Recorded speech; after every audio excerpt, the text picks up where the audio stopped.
E é sempre um prazer, né? Porque, primeiro que eu adoro o Nordeste, adoro o Ceará, né? Agora o Rio Grande do Norte fui pouco, né? Mas Ceará a gente já foi bastante. Mas eu acho que mais do que isso, a gente vê empresas guerreiras, empresas fazendo a diferença, empresas realmente trabalhando muito bem, né, e dando uma lição assim em outras, né, em outras regiões, né? Então acho que vocês estão de parabéns e a Barros, né, com todo o seu trabalho, sua competência, tem feito um trabalho muito legal e feito toda a diferença. Então é um prazer estar aqui com vocês. Gente, também é um prazer a gente discutir uma questão tão bacana como é acesso a mercado, né, estratégia de go-to-market, num momento como esse. Porque a gente tem conversado muito sobre, né, sobre as ameaças, sobre o quanto que os mercados têm sido impactados, as empresas têm sido impactadas, e no primeiro momento, talvez a gente tenha tendência assim, de ter uma coisa meio negativa, né? Mas o que eu tenho visto, essa acho que é a minha 10ª roda de conversa, não sei, eu já estou perdendo até a conta, né? E o que a gente tem visto é uma postura guerreira das empresas, uma postura de uma divisão de oportunidades, uma postura de virando a mesa, sabe? E de muito empenho mesmo de experimentar, em fazer diferente. Então, eu entro animada. Cada roda de conversa dessa, eu falo, meu Deus, nós vamos aprender coisa bacana demais, nós vamos ver coisas tão interessantes, né? Então, conversar com vocês hoje sobre acesso ao mercado é estimulante, né? Porque eu acho que nós estamos num ambiente que nos inspira, num ambiente que nos tira né, da zona de conforto e fez com que as empresas realmente inovassem e experimentassem. Então, assim, a gente sabe que alguns setores foram mais impactados que outros, né? E nós estamos aqui hoje com um setor bastante impactado, né? Que depende realmente de lojas físicas, que é o Francisco, né? Que vai falar sobre o Ibyte, que é o vice-presidente, né? Isso, administrativo financeiro do Ibyte. E nós vamos falar, e tem também um outro setor que sofreu menos com a crise, né? Que é o Bruno, que é da Betânia Lácteos, né, Bruno? É um setor que sofreu menos com a crise. Mas ambos tiveram que experimentar, ambos, mesmo porque a oferta mudou, a estrutura da demanda mudou, né? Então, foi necessário experimentar coisas novas, né? Então, a gente vai conversar sobre isso. Então, eu acho assim, primeira coisa que é importante a gente entender, né, Bruno e Francisco, o Francisco está ali, né? Porque tem ordem alfabética, né? Então, a gente tem que achar vocês dois ali. Uma coisa importante é a gente entender, em primeiro lugar, qual foi o impacto dessa crise, né? Como que essa crise impactou a empresa de vocês.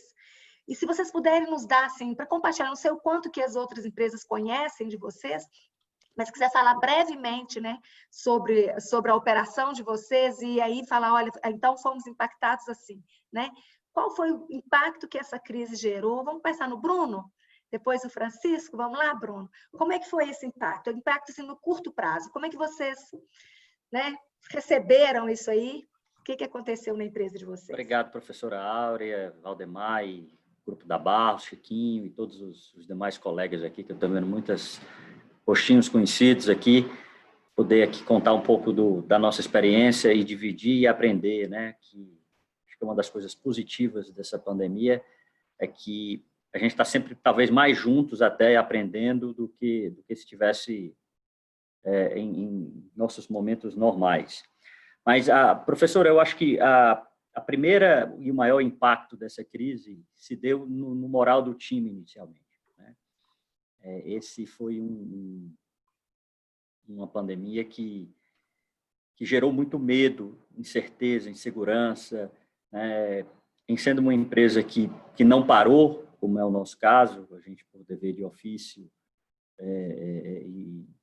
e cívico até de alimentar a região, a gente foi uma empresa que ficou obrigado a funcionar e as pessoas inicialmente tiveram muito medo de ir à rua, né? A gente tem 2.200 funcionários, uma boa parte apenas desses 2.200 nós tivemos que enviar para home office 250 pessoas, acho que foi o número máximo, e o restante estava na operação.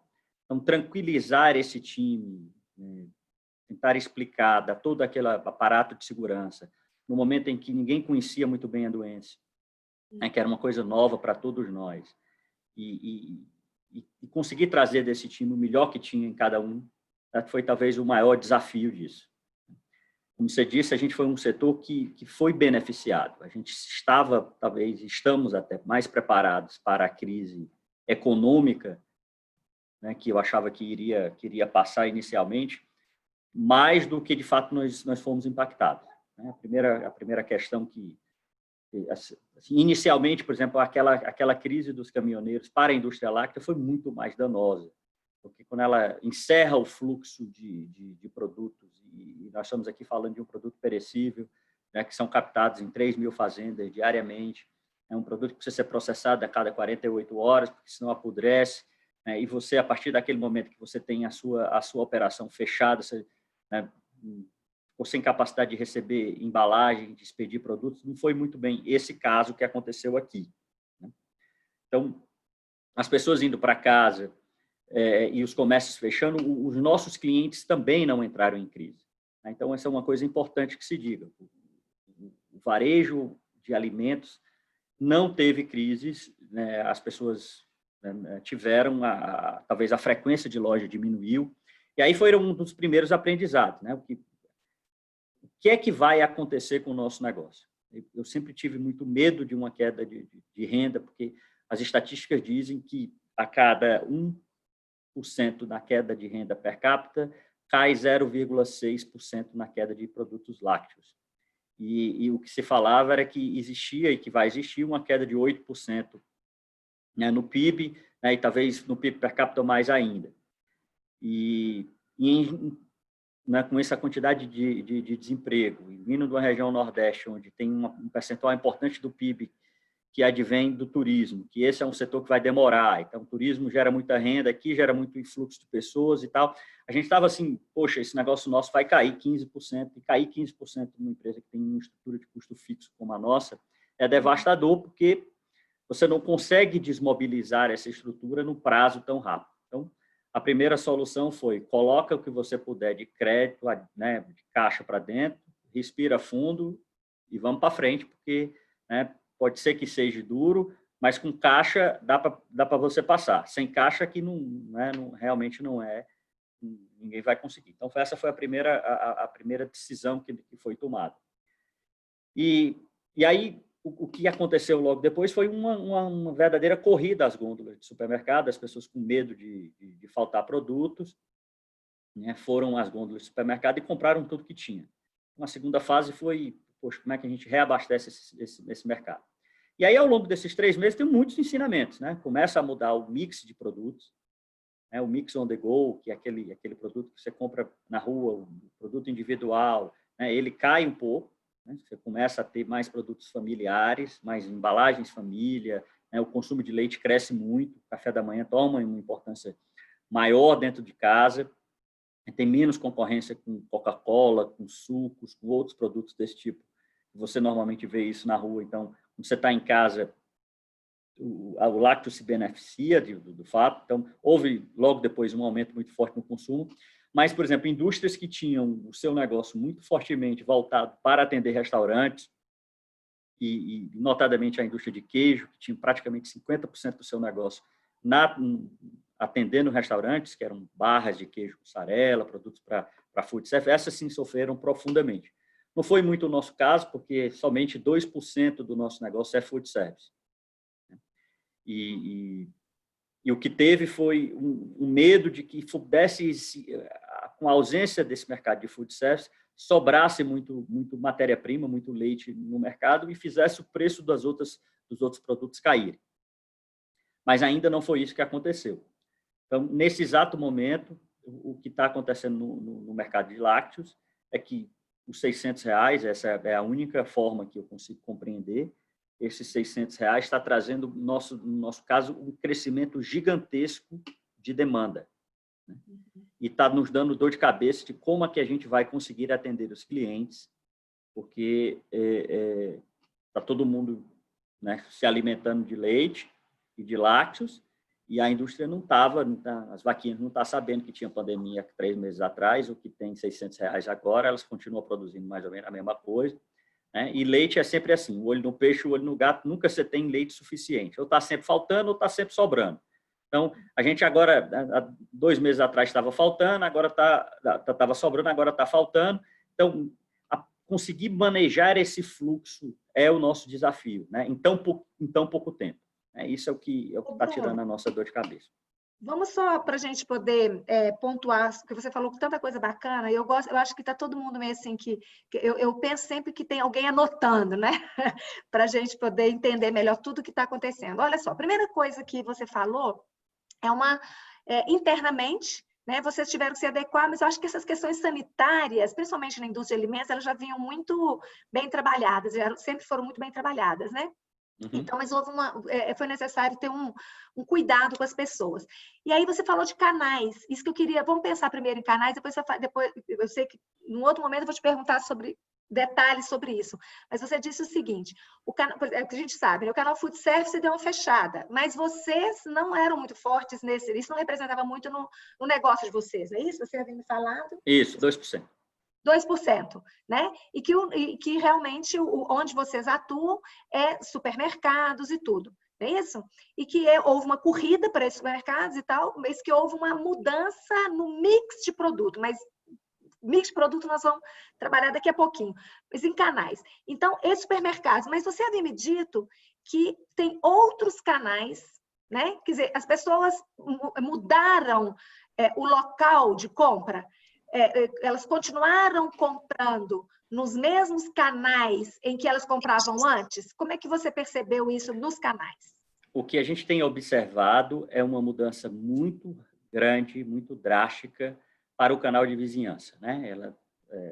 O pequeno varejo, o próximo de casa, né? Esses supermercados que estão mais em bairros, né? Que vinham perdendo ao longo dos anos espaço para os cash and carries, os atacadões, os açaís da vida, né?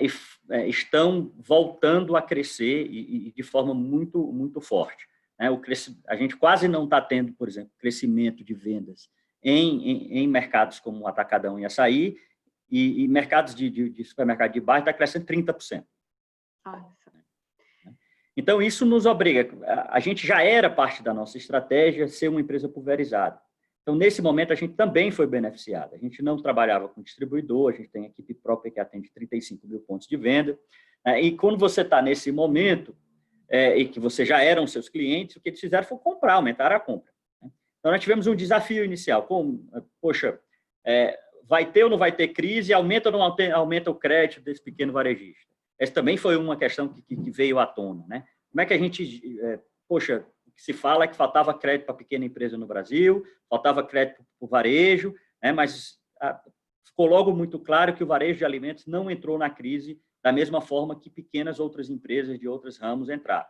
Então, a gente liberou crédito muito rapidamente para esse pessoal, ajustamos o mix, né? Tivemos uma consciência muito forte nesse processo, de que, para mim, é muito claro que o negócio do varejo é giro, então não podia sofisticar no mix. O mix era o que tinha o mais básico possível para poder fazer girar, para que o varejo possa nos pagar e continuar, né, fazendo a roda girar. O desafio de manter as gôndolas abastecidas num giro tão repentino disso é muito grande. É muito grande. E eu te confesso, em alguns momentos nós tivemos, na verdade, na grande maioria dos momentos, a gente teve que deixar de atender clientes maiores, como cash e atacadões da vida, para privilegiar esse pequeno varejo. Porque faz parte da nossa estratégia de longo prazo, né, estar mais próximo desse canal. Então, nesse sentido, a gente foi beneficiado, sim. E claro, no momento 2, logo da crise, lácteos e alimentos, de uma maneira geral, nessas plataformas de Rappi, Amazon, James, representa muito pouco, ou representava muito pouco até então, e a gente vinha postergando a nossa entrada nesses apps. E aí, quando a crise chegou, a gente correu mesmo, muito rapidamente, e fizemos acordo com quase todos eles. Então, a gente não só é atendido pelas plataformas de marketplace nesse sentido, mas também muito pelos apps do supermercado. Mas o meu sentimento, o que reinou e o que de fato fez total diferença foi o atendimento WhatsApp dos pequenos varejistas próximos de casa, certo? Da casa das pessoas. Ali foi o empreendedorismo brasileiro na sua máxima, né? A dor ensinando a gemer, o cara correndo, né? Fazendo o saco, comprando, vendendo, entregando, certo? Naquela correria, todo mundo precisando faturar, e o WhatsApp reinou, eu acho que em muitos setores, e não deve ter sido diferente no mundo dos alimentos. Eu mesmo, né, com a minha experiência de compra, a padaria que me serve aqui de lado, não tinha sistema de delivery, né, depois funciona, e hoje é decisor de compra. Né, eu tenho muito claramente o varejista que tiver um delivery que funciona, né, ele vai levar o cliente. Ele vai levar o cliente muito rapidamente. E aí a questão da proximidade também deixa de ser importante nesse momento se ele estiver comprando por delivery. Né? A velocidade da entrega, acho que eu falei numa outra live que eu fiz, está sendo hoje quase decisor de compra, como é conexão de telefone, Wi-Fi com rádio de carro. Né? Às vezes você escolhe o carro pela capacidade que seu telefone tem de se conectar com o rádio de telefone do carro, mais até do que do modelo. É mais ou menos o que eu acho que está acontecendo com o varejo de alimentos e com o varejo de uma maneira geral. Se o delivery não funciona, certo, ele perde o cliente. Muito bom. Então, depois nós vamos aprofundar mais nisso aí, mas vamos ouvir o Francisco, né? Francisco, boa noite, né, Francisco? De novo. E me fala aí, como é que vocês foram impactados? Aí acho que é um varejo, aqui nós temos um caso mais intenso, né? Acho que houve muita emoção aí também, né, Francisco? No sentido de que as lojas físicas de vocês, né, estavam fechadas e ela representa muito no negócio de vocês, né? E vocês tiveram que fazer uma readequação. Mas conta pra gente aí como é que foi esse impacto. Como é que vocês foram impactados? Pronto. Boa noite a todos. Estou vendo também aqui alguns amigos. Obrigado pelo convite. É um prazer a gente também estar aqui dividindo um pouquinho das nossas experiências. Um abração, professora Érica, que nos ajudou também bastante, junto com a Débora aí nesse processo, com insights, conselhos e boas orientações. Falar um pouquinho rápido aqui para todos terem um melhor entendimento da nossa operação e entender também com mais profundidade as ações da gente. Nossa empresa, ela é uma empresa multicanal. Nós temos hoje uma atuação no varejo e no atacado. O atacado representa em torno de 25% da nossa operação. Então, temos 75% varejo e 25% do atacado. Paralelo a esses dois canais, nós também temos uma marca própria, que chama Golden Tech. Essa marca própria, hoje, ela tem mais de 300 SKUs aproximadamente, e a gente tem crescido e desenvolvido bastante ela. Ela tem uma atuação, assim, um foco principal nos nossos produtos de tecnologia, mas a gente tem diversificado também e, por exemplo, estamos entrando agora até com cadeiras. A gente começou com cadeira gamer, agora vamos entrar com cadeiras office, dentre outras, mochilas, e a gente estamos com uma missão aí de ampliar bastante esse mix. Então, a gente atua no atacado, no varejo, e temos, de uma forma matricial aqui, a nossa Golden Tech como marca própria. Debaixo da nossa Golden Tech, temos também a nossa fábrica, que ela fabrica hoje desktop, all-in-one e notebook. Retomamos recentemente a nossa linha de notebooks e no meio dessa turbulência toda, o lançamento do notebook da gente foi uma das boas novidades que a gente tem para contar. Dentro do varejo, nós temos duas operações. Hoje a gente está distribuído em 7 estados do Norte e Nordeste e Distrito Federal. Temos 42 lojas. Dessas 42, 5 são iOne, que é uma loja aqui em parceria com a Apple. A gente é Apple Primary Seller, que é um dos sistemas que a Apple tem de difundir seus produtos, oferecendo a experiência Apple para o cliente na loja. E temos a iByte, que é a nossa loja multimarcas, que a gente vende tanto os produtos Apple como várias outras marcas dentro aí das nossas lojas. Dentro da nossa estrutura de varejo, nós também temos as nossas lojas de serviço, que é o iByte Service e o iOne Service. A gente presta serviço, seja para os produtos que a gente vende, seja com qualquer outro tipo de produto que esteja dentro lá do escopo do serviço que a gente atende. E aí a gente tem, dentro dessa estrutura de negócio, tínhamos e estamos em andamento uma série de ações estratégicas que esse processo todo deu uma acelerada incrível. O planejamento da gente foi encurtado no meio da pandemia e a gente focou muito o time para acelerar as ações prioritárias. A gente agora falando do momento, eu gosto de dividir o momento, expliquei um pouco da operação, vou explicar um pouco da nossa atuação nesse momento tão especial. A gente divide o momento em 3 fases. A primeira foi aquela fase de parada. A gente não sabia o que ia parar, como é que ia ser o amanhã e por quanto tempo isso ia durar.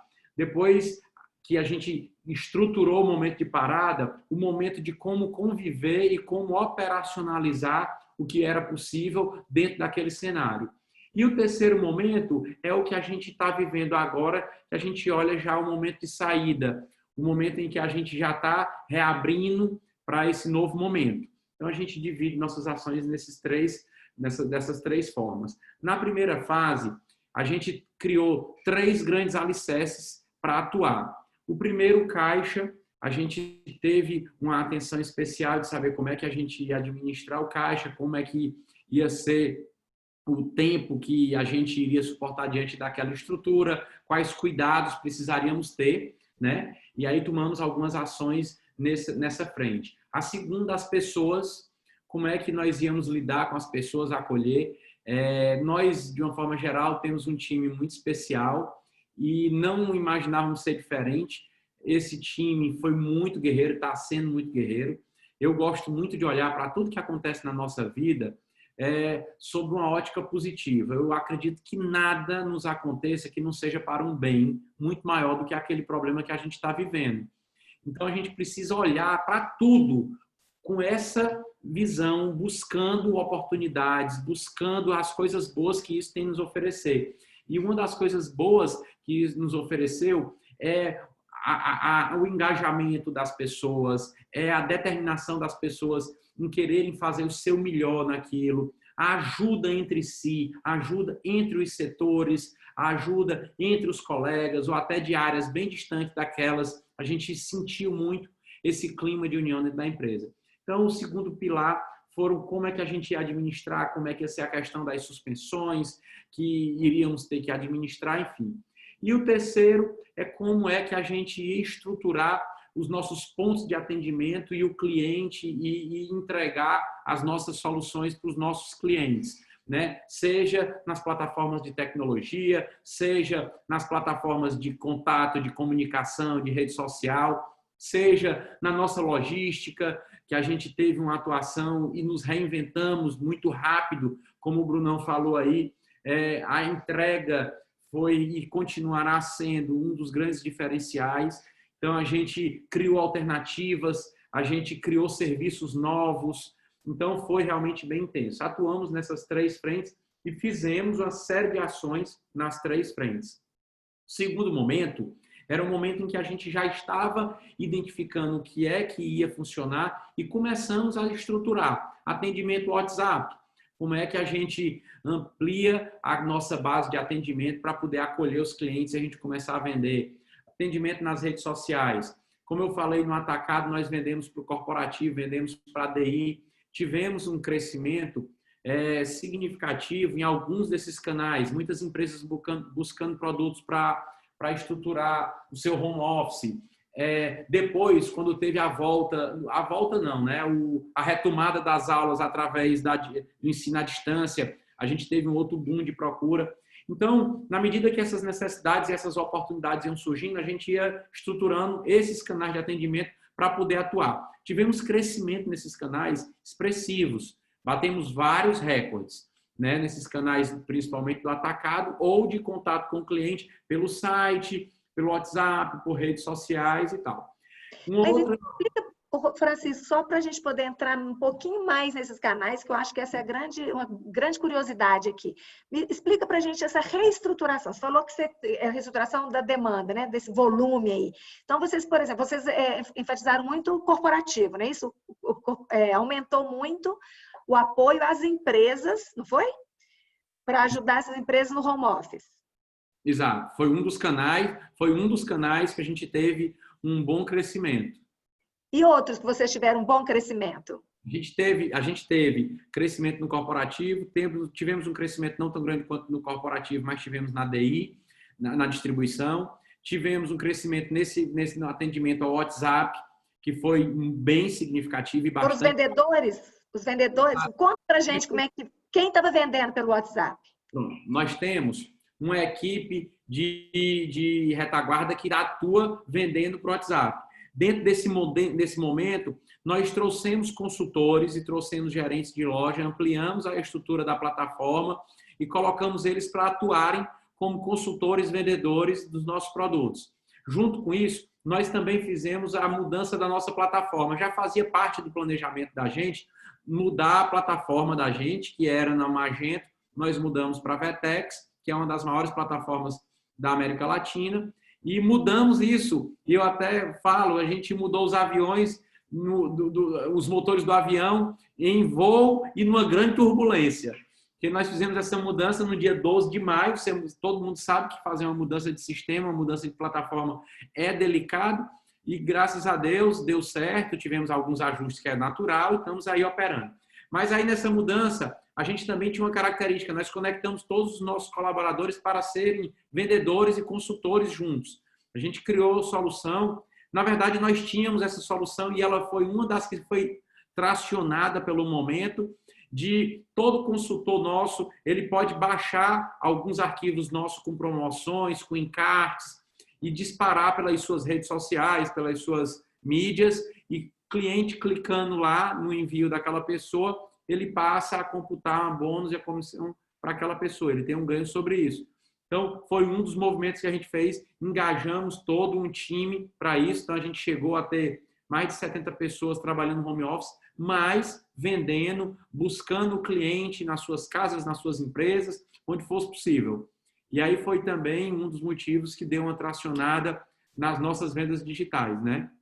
Então, fizemos a mudança do site, fortalecemos essas estruturas e estávamos, em algum momento, conseguindo ainda uma outra novidade, foi a gente criar drive-thru em algumas lojas, mas aí em alguns estados a gente entrou em lockdown, como por exemplo em Fortaleza, tivemos que abortar, mas foi uma outra natureza, uma outra forma de atendimento ao cliente. A gente acha que isso ainda deve perdurar algum tempo, porque a pandemia ela não está zerada, então as pessoas continuam com cuidado, tem o pessoal do grupo de risco. Então, várias dessas ações a gente entende que ou vão se manter em definitivo ainda por um bom tempo, e estamos correndo para implantar e melhorá-las, várias outras. Eu não sei o tempo aí que eu tenho para explicar, mas assim, foram algumas das principais que a gente fez nesse momento. E aí, só concluindo, a gente já começou a olhar para o ponto de saída, que era a terceira etapa, e começamos a estruturar como é que vão estar as lojas. Tem várias ações que a gente ainda está implantando e vamos implantar, vamos trazer mais novidades para os clientes, mas aí foi aquela fase onde a gente disse, a coisa vai voltar. Quais cuidados a gente precisa fazer, o que é que a gente tem que revisar e estruturar. Então, foram esses 3 momentos especiais. E em todos, muito aprendizado, um time bem especial, construindo com detalhe cada processozinho desse. E um cuidado que a gente também sempre tem é que todas essas soluções, a gente precisa lembrar e focar que elas têm como fim a entrega ao cliente, a satisfação do cliente. Os meios digitais, a logística, o mix de produto, tudo é meio. O fim é você entregar o que o cliente precisa. Então, a gente busca muito estar o tempo inteiro estimulando e relembrando isso, porque às vezes a gente se concentra muito no meio ou na coisa e esquece que aquilo ali está sendo construído para o cliente, para as pessoas. Então, a gente tem que ter sempre esse cuidado de uma forma muito ativa, nos lembrando aí, para poder a gente não perder a mão e o foco ser neles. Aí, gente, vocês falaram de tantas tendências interessantes, porque uma coisa que a gente fala é isso, né? Que houve um aceleramento, né? Algumas tendências já estavam aí, foram aceleradas, outras até foram, né, meio uma reduzidinha aí, algumas coisas, por exemplo, até relacionadas, por exemplo, a economia do compartilhamento, a gente sabe que deu uma freada aí, né? Mas essas tendências todas de delivery, né? De online, tudo online e tal, quer dizer, isso já vinha uma tendência, né? E que isso se acelerou. Agora, de tudo isso que vocês viveram, então lá, o Bruno falou dos canais de conveniência, o Bruno falou, né, dessa proximidade, até que dentro do planejamento estratégico você já estava, né, privilegiando isso, uma experimentação aí do online, né? E o Francisco colocou aí que não só houve uma explosão do online, né? Uma explosão dessas mídias digitais, essa forma de se relacionar por meio, né, do digital com seus clientes. O que vocês acham que é circunstancial? E o que vocês acham que fica? O que vocês acham, gente? Vamos lá, deixa eu tentar. Eu acho que o ser humano vai continuar sendo ser humano, né? Com seus egoísmos também, né? Mas o que eu acho que fica? Toda transação que se puder ser digitalizada, ela será. Tá? E um forte crescimento das vendas não presenciais. Talvez chegou o momento daquele tão falado vendedor, consultor finalmente chegou para, né, porque o ato de vender nesse sentido, pelo menos no nosso negócio, né, o ato de tirar o pedido, que é ir lá na loja, olhar o que está faltando na gôndola, né, solicitar um pedido. Hoje me parece isso tão antigo, né, que a gente tem um programa que a gente conecta aqui 150 lojas de supermercado, a gente chama de Giro Mais. E nada mais é do que uma abertura que o supermercadista nos dá para a gente gerir a gôndola dele. Ao invés dele ficar toda a vida barganhando pedido a pedido, a gente olha o que está passando no caixa, eu acerto com ele um volume X de estoque. Quando baixa aquele estoque, a gente repõe automaticamente aquele estoque sem precisar passar pelo departamento de compras dele. E a gente acerta esse giro mês a mês, né? E a gente observa as lojas que tinham esse sistema implantado e lojas que não tinham esse sistema implantado. As que tinham se saíram muito melhor, porque o nível de ruptura diminuiu bastante, né? Então, é quase impossível para o varejo, quase impossível para o varejista de um supermercado, por exemplo, dar conta de gerir a curva de demanda de 25 mil itens. Então, se você tem uma confiança nessa relação indústria e varejo, né, é muito claro que se pode tirar muito proveito no momento que no nosso caso, as demandas são tão difíceis de prever.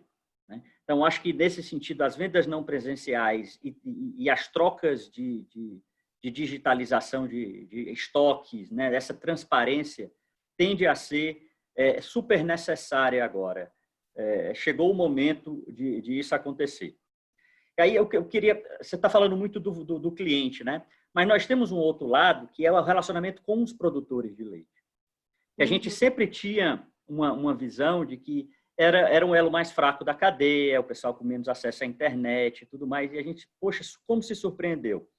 Nesse momento de pandemia, quase toda semana nós temos 3, 4, 5 lives com produtores dos mais diversos estados, certo? Nas fazendas, nos rincões do sertão do Brasil, certo? Do Nordeste, conectado, aprendendo, né?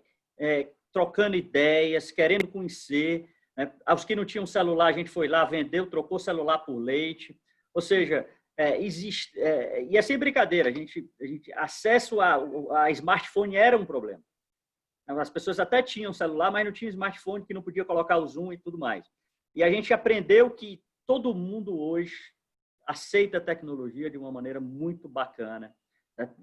E, assim, o que eu acho que vai ficar o conhecimento vai vir à distância cada vez mais, né? As vendas não presenciais, né? E eu acho que a competição ela vai continuar, não tem como, né? E aí é onde eu falo o egoísmo do querer ganhar mais nesse sentido, né? As pessoas, não é o fato de você estar tendo momentos de solidariedade, que são super bacana e nós, inclusive, temos que, né, olhar o próximo e tudo mais, mas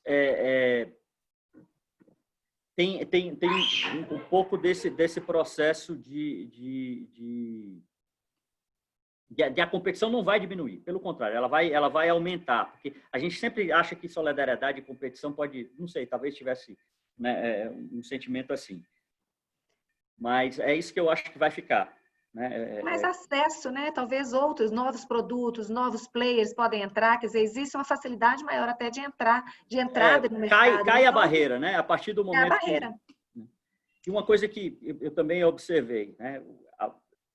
No nosso caso, o que fica mesmo no final da gestão, essa capacidade de você atender o cliente, a distribuição, né? Você ser excelente naquilo que você se propõe a ser nesse negócio, é uma tendência cada vez maior, né? Seja via delivery, seja via físico.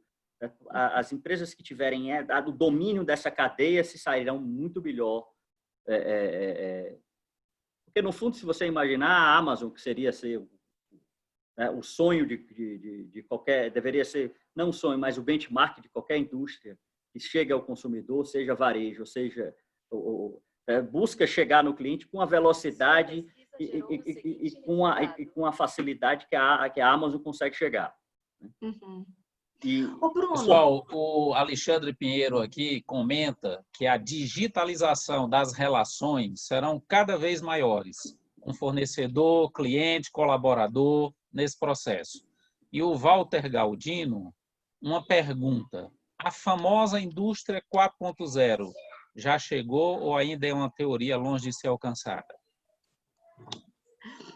Bom, vamos deixar o Francisco responder essa, mas eu posso segurar essa aí para poder fazer um comentário antes dessa resposta? Pode ser? Claro, você manda. Por aí, Valdemar, mas não deixa, essa é muito importante, que aí acho que é Francisco responder. Só para lhe responder uma coisa, a história do comprar local, certo? Eu acho que essa vai ficar, certo? Um conceito no meu entendimento. A gente está sentindo isso, né? A solidariedade nesse sentido. Poxa, de uma certa forma, eu sou responsável por isso aqui, certo? Se eu tiver bem, o outro também pode ir bem. E aí é um pouco dessa compra de varejo, uma compra mais local, certo? Acho que o consumidor atentou para a responsabilidade que está por trás da decisão de consumo dele. Isso. Bruno, eu vou mandar depois para vocês uma pesquisa, mas o Bruno vai se interessar mais, não sei se você teve acesso, a pesquisa da Embrapa, justamente sobre o consumo de leite, né, e consumo de leite e derivados. E uma das coisas que apareceu lá foi isso, um dos itens, né, de que os consumidores estão mais sensíveis a produtos nacionais versus os globais, né? E essa compra local, né, proximidade, também isso apareceu lá. A gente há tempo, só para concluir, a gente tem montado uma estratégia de marca aqui, sempre foi, poxa, o que é que pode nos fazer diferente de qualquer outra indústria láctea que venha competir conosco? É o nosso conhecimento da região, é o nosso relacionamento com o produtor e com o varejista. Então, o propósito é valorizar a família nordestina, alimentando o corpo, inspirando o coração. Como é que eu conecto o produtor ao consumidor, entendendo que por trás de tudo isso, né, tem uma cadeia que gera milhões de empregos, ou milhares de empregos, cada 50 litros de leite produzido é um emprego, e que se você escolhe um produto da nossa marca, você, ao fundo, está ajudando o crescimento da região. Porque toda a renda é gerada e fica aqui.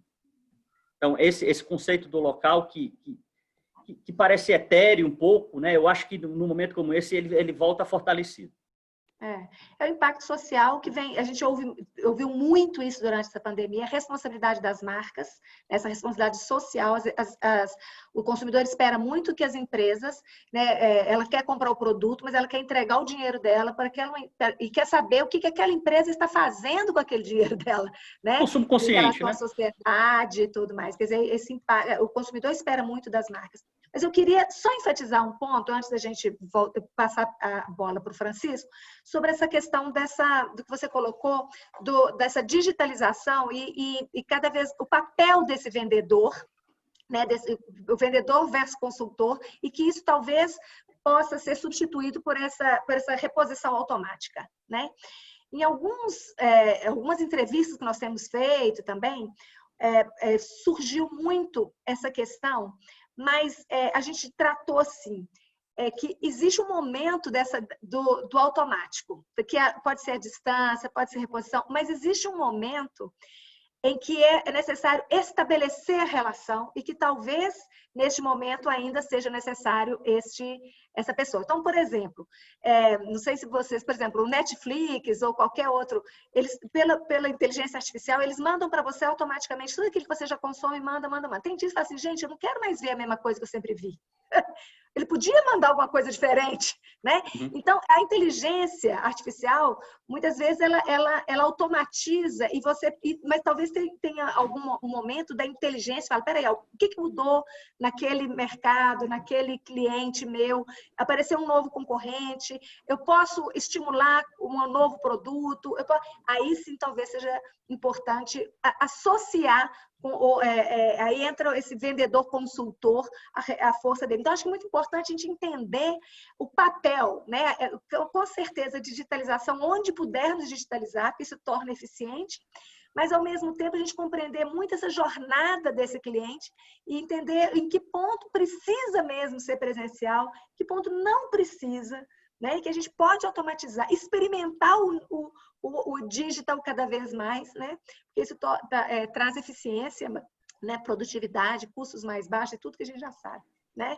Então, assim, não, sem querer desvalorizar o papel do vendedor, né? Esse vendedor consultor é cada dia mais valorizado. No fundo, ele é capaz, ele deveria ser capaz de entrar num ponto de venda, certo? Pela facilidade. Ele atende 200 clientes, normalmente o dono de um ponto de venda, ele está ali focado no negócio dele, né? Sem condições de olhar para o lado.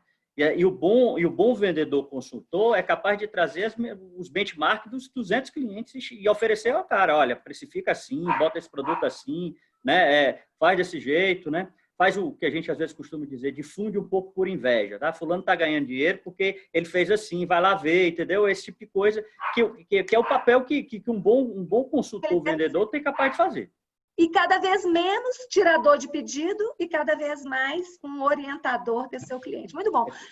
Francisco, olha, qual é a pergunta, Valdemar? Acho que essa vai direto aí para o Francisco, sobre a indústria. A famosa indústria 4.0 já chegou ou ainda é uma teoria longe de ser alcançada? Bom, eu acho que ainda não chegou. E esse processo de pandemia, ele tem acelerado não só ela, mas uma série de tendências que a gente já estava vendo acontecer, que ganharam uma velocidade muito grande. Eu acho que vai ser uma questão de tempo, a indústria IoT tem uma tendência a crescer, né? A gente sempre está um pouquinho mais atrasado com relação aos países mais desenvolvidos, mas já estamos, eu enxergo, bem mais conectados. Então, eu acho que não tem como não acontecer, não está ainda efetivamente implantada, mas está num processo mais acelerado, como várias outras frentes. Aí eu vou pegar esse mesmo gancho e vou trazer um pouquinho para a nossa realidade. Eu entendo que o varejo hoje, ele vai ser cada vez mais a conexão entre o online e o físico. Eu acho que as empresas que conseguirem transformar isso tudo numa coisa só, de uma forma muito leve para o cliente, eu acho que ele vai conseguir ter muito sucesso e manter em crescimento nos mercados.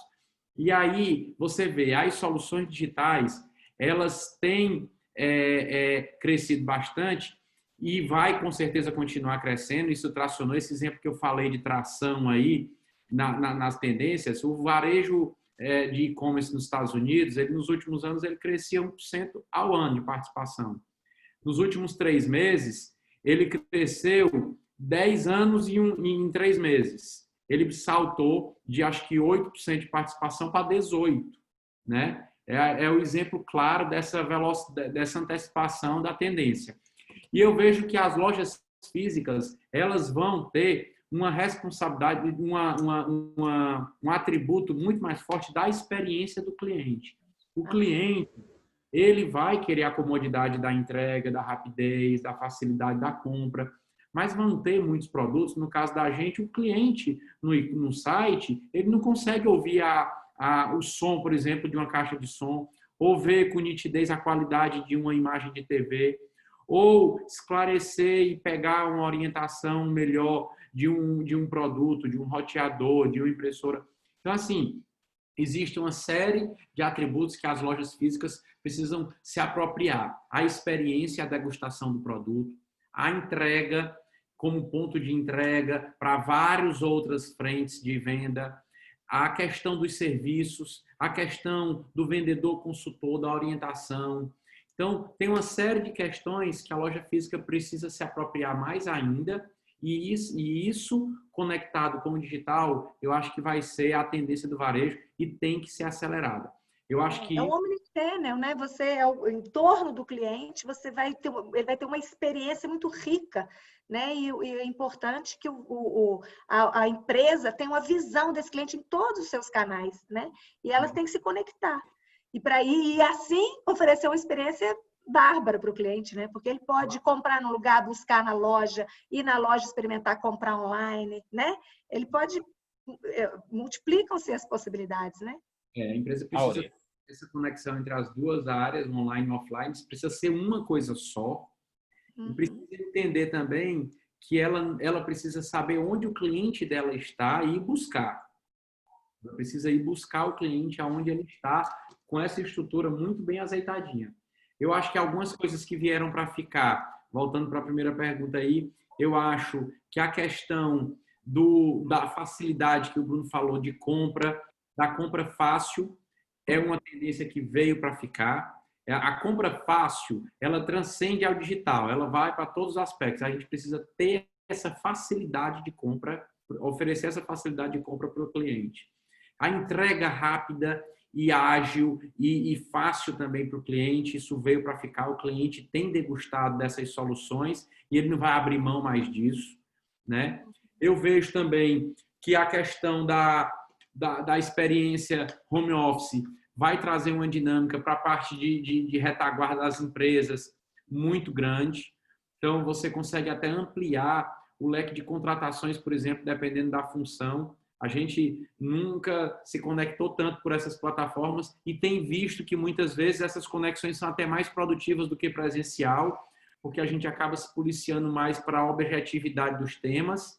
Então, assuntos que às vezes se perdiam no meio de uma reunião aqui se perdem menos, e tem trazido realmente isso. Eu acho que é uma das tendências que vieram para ficar. A questão, eu botei aqui, que também foi citado pelo Bruno aí, eu queria dar uma reforçada, da responsabilidade do papel social das empresas. Eu acho que as empresas elas precisam se encontrar na sua responsabilidade social, no seu propósito, e eu acho que isso tem que estar difundido na empresa toda, tem que ter muita consistência e também colocado para o cliente. O cliente, ele passou a estar mais sensível para isso e eu acredito que é uma tendência que também veio para ficar. Seja a responsabilidade social, seja a responsabilidade em todos os aspectos. A empresa precisa se ver ali não só como uma empresa mercantil, como uma indústria, como um comércio, mas que ela está inserida na sociedade para cumprir um papel. Seja perante os clientes, seja perante os colaboradores, seja qualquer stakeholder que se conecte com ela, isso precisa estar muito claro. Então, acho que são, dentre as várias mudanças que vieram para ficar, essas aí são algumas que eu gostaria de dar destaque. Valdemar tem perguntas aí, né, Valdemar? Manda as perguntas aí. Não é pergunta, é um comentário. Ao fazer essa reflexão aí da indústria 4.0, é curioso a gente já fazer essa reflexão depois de 90 dias, que nenhuma nova tecnologia precisou e o mundo inteiro teve que migrar para um ambiente virtual. E, inclusive, num período em que, se você pegar os últimos 2 anos com as nossas organizações, a gente sempre estimulou de uma forma muito forte o conhecimento, a apropriação da chamada Revolução 4.0, cujas tecnologias estão prontas, estão maduras. E o que se conseguiu, que vinham já sendo desenvolvidas nos últimos 20 anos, o que se conseguiu foi integrá-las num ambiente em que eu trago a tecnologia, eu trago a biologia e eu trago a infraestrutura física, né? E, de fato, acaba fazendo a diferença. Então, esse também é o momento de nos apropriar para usar de uma forma muito diferente, até para conhecer melhor os nossos mercados, conhecer melhor os nossos clientes, como está sendo muito bem colocado aqui, pelos dois, que é determinante. Agora, fazendo uso dessas soluções da melhor maneira possível. E aí permitindo que a gente possa alocar o nosso tempo naquilo que realmente vai fazer a diferença, ao invés de na execução em si das transações. Eu acho que é isso mesmo, né, Valdemar? A gente está, na verdade, estava tudo aí, né? A gente, na verdade, existia talvez um medo, uma resistência em alguns, né, segmentos, um medo de usar. Mas como diz o nosso presidente aqui, Antônio, fala, as caravelas se queimaram. Gente, atravessar esse mar. É verdade, ó. Esse medo, resistência se fala, o doutor Cabete esteve aqui conosco, né? No momento também de entrevistas e debates, e eu me lembro demais que no início do ano passado, uma das coisas que se queria logo de pronto, e aliás o Chiquinho era um influenciador nisso, e a sua equipe, era, por exemplo, descortinar logo telemedicina. E o ano inteiro, resistência total. Sabe o que é que se conseguiu em 2019? Zero. Sabe o que é que aconteceu agora? Escancarou o uso. A resistência, né? Caíram essas barreiras, né? Nós tivemos que experimentar. Eu acho que isso foi um legado dessa crise, né? A experimentação. Eu tenho um amigo que costuma dizer que coisa ruim é precisão, viu, Valdemar? Quando o cara está precisando, meu amigo, imóvel ligeiro. Mas eu queria fazer uma observação. É ótimo, mas eu costumo dizer que ser humano só muda por duas razões: pelo risco ou pelo sonho. Quando é pelo risco, ele muda rápido, entendeu? Agora, quando a gente une os dois, você vai muito mais longe. Ah, beleza. Mas os valores da gente que o impossível não existe, né? A gente sempre coloca essa questão aí. E a gente vivenciou demais situações aqui que em um outro cenário ia ser impossível, que ia ser... E a gente enfrentou várias e o time todo acreditando, fez muito. E agora, que a gente já está nessa fase mais de saída, é manter esse sentimento e essa crença ativa, porque agora é que o jogo vai começar. O mundo não está abrindo aí e agora. Ô, gente, tem dois aspectos que a gente comentou, viu? Que a gente fez um alinhamentozinho antes, né, gente? Mas eu não queria deixar passar, né, a oportunidade de vocês colocarem. O Bruno colocou sobre o mix de produto. Ele começou falando dos pacotes, dos packs, né? O tipo de produto que fica, o tipo de produto que vai. Nessa pesquisa, Bruno, que a Embrapa fez sobre o consumo de leite, ela apresentou uma coisa interessante, que ela falou o seguinte, que produtos como leite condensado, esses produtos do prazer aumentaram muito. Leite condensado, iogurte, não sei o que, houve um crescimento nesses produtos mais vinculados ao prazer. E houve menos aqueles produtos mais caros, assim, mas que acrescentavam um pouco para o consumidor e eram mais caros. Mas até por causa dessa tendência mesmo de fazer mais coisa em casa, fazer mais doce em casa, de lanchar em casa e tal. Quer dizer, esses produtos, eles aumentaram muito e estavam vinculados a... Que prazer eu posso tirar disso, né? Eu estou presa dentro de casa, vamos comer um docinho, vamos fazer uma coisa gostosa, vamos comer um lanchinho, né? Então, houve essa tendência, ela chegou. E eu queria que você falasse, então, um pouco sobre esse mix de produto. O que você sentiu? Uma coisa que você falou, R$600 foi determinante, produto na veia, leite na veia. Imagino que o HT, não sei qual leite que foi, né, que aumentou realmente. Mas o que cresceu, o que diminuiu, como é que você... o mix de produto, e como é que houve essa alteração? Depois eu tenho uma para o Francisco, que é sobre a entrega. Vai se preparando aí, Francisco. A gente tem o privilégio de trabalhar com um produto essencial, né? Está presente uma penetração praticamente 100% dos lares, leite, e no momento em que as pessoas estão com medo de perder o emprego, com a renda quase nada, ou reduzida e tudo mais, ela se apega, se você olhar para o crescimento de venda de ovo também, eu acho que a última data que eu tinha crescido 20%. Então, leite é sempre contracíclico. Quando as crises econômicas acontecem, ele cresce, porque você se lembra de que não precisa tomar o leite de soja custando 4 vezes o preço do leite de vaca, ou que você não precisa sofisticar muito na sua alimentação, você simplesmente volta para o essencial, né? O básico, o essencial, né? E não precisa aqui ficar defendendo o leite, né? Ele tem autodefesa, por mais que alguns costumam criticá-lo, né? Então, o que aconteceu no mix em si? né, um alimento nutritivo básico que está presente. E aí sai o on the go, né, aquelas embalagens individuais, e vem tudo que é para você fazer em casa, né, as embalagens familiares. Então, no nosso mix, iogurte perde um pouco de relevância. E aí eu explico, eu acho que eu cheguei a falar aqui, como os consumidores diminuíram a frequência ao ponto de venda. Quando eles vão ao ponto de venda, eles compravam mais, deixavam a geladeira cheia. A geladeira é um lugar limitado de espaço, né? E aí, quando faltava o produto, como ele não conseguia comprar para a semana inteira, existia ruptura dentro de casa, em vez de existir ruptura no ponto de venda. Então, iogurte perdeu um pouco, no início, mercado nesse processo, porque depende muito da frequência do consumidor ao ponto de venda, né? Então, embalagens individuais. E é verdade, a gente super lançou aqui recentemente um produto que não precisa de geladeira, o YogiLeve, que é esse produto aqui, que é basicamente, qual é a cabeça? Poxa, iogurte é um negócio que eu consumo dentro de casa, normalmente no café da manhã. Como é que eu coloco um iogurte dentro de uma bolsa das mulheres para poder o cara lanchar no caminho? Toda a comunicação, todo o pensamento desse produto foi exatamente para vender on the go. As pessoas não estavam mais indo trabalhar, não estavam mais se alimentando no caminho e tudo mais, ou seja, ele perde relevância nesse processo. Então, é mais ou menos isso que aconteceu aqui dentro do mix de produto, né, da gente, né? E os básicos e também isso, o leite condensado explodiu. Não foi só leite condensado, você via no Instagram a quantidade de bolo e de pão que as pessoas fizeram durante essa pandemia, é um negócio fora do comum. Até eu aprendi a fazer pão de 10 dobras, coisa que eu, né, não imaginava, né? Vou lá e está todo mundo fazendo, e ainda vamos entrar nessa onda e tudo mais. Brigadeiro aqui em casa deve ter umas 2 vezes por semana, né? Tá todo mundo em família querendo se divertir. Eu acho que cozinhar voltou a ser, né, afetivo nesse processo, né? Representa muito mais. E lácteos, nada mais, né? Tá praticamente em todas as receitas, né? E agora no São João, quem é que não quer um pouquinho de milho com manteiga em cima? Não precisa dizer mais nada, né? Não precisa aqui ficar fazendo propaganda de lácteos.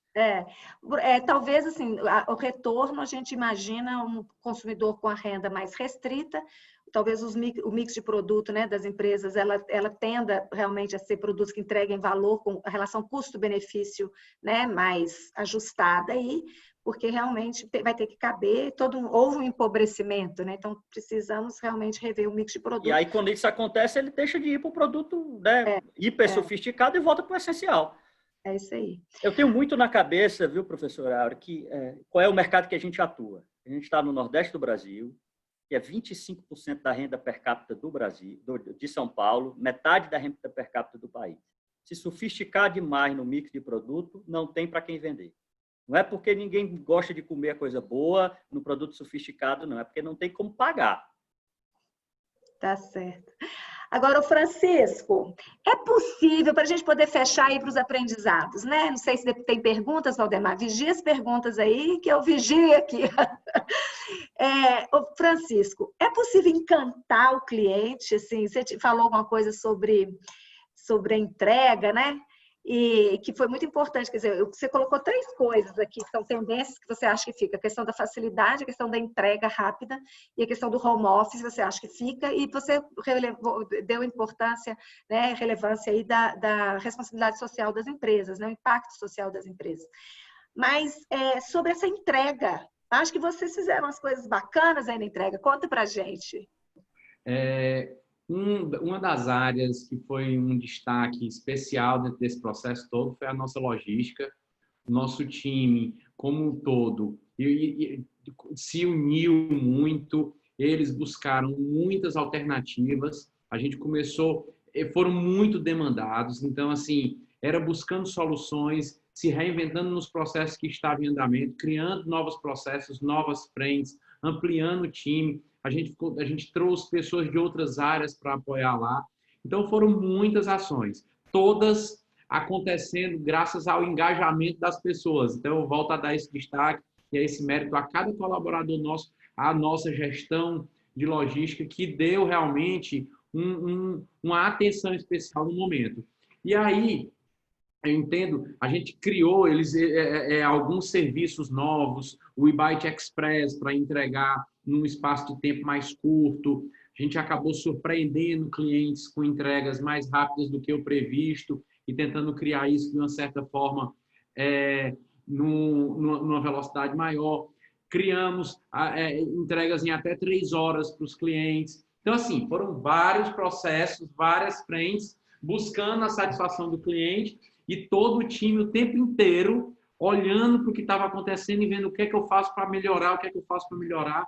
E aí foi muito interessante. E ainda temos várias ações em andamento que estão em implantação, né? É um processo contínuo, mas foi uma das grandes, que eu digo, dos bons feitos que a gente teve nesse processo todo. Você falou que vocês tinham metas, assim, hoje nós vamos entregar 30 clientes, nós vamos entregar no mesmo dia, né? E aí corria e conseguia entregar, encantava o cliente. Exato.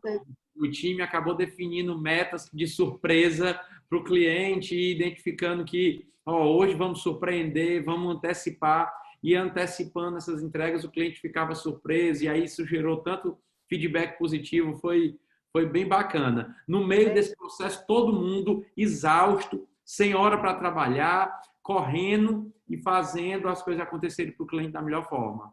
É esse sentimento que a gente tem que ter em todas as empresas, em todas as áreas, para que a gente transforme isso tudo em boas oportunidades de crescimento. Então, gente, eu vou para a última pergunta aqui, mas, Valdemar, se tiver perguntas, depois você continua. Porque eu não posso deixar de fazer essa pergunta, porque eu até comentei, né? Como é que é gostoso. Você conversa com o Bruno, conversa com o Francisco, eles estão entusiasmados, eles estão uma alegria, né, durante essa crise e tal. E aí eu acho assim, gente, é o legado da crise, né? O que vocês têm assim, de aprendizados? Quais foram os aprendizados de vocês como gestores, né? Quais são os aprendizados dessa crise? A gente sempre fala do legado do executivo, agora eu quero falar sobre o legado, quero que vocês falem para a gente, né, sobre o legado da crise. O que ela deixou para vocês de aprendizado? Bruno, o que ela deixou? Vou começar pelo Bruno, que o Francisco falou.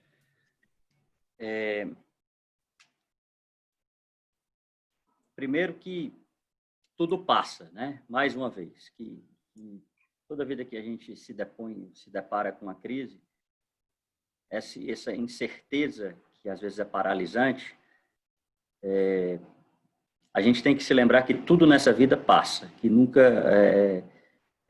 eu já passei por algumas, como eu disse, essa foi dura, mas a dos caminhoneiros foi duríssima, né, para a indústria láctea.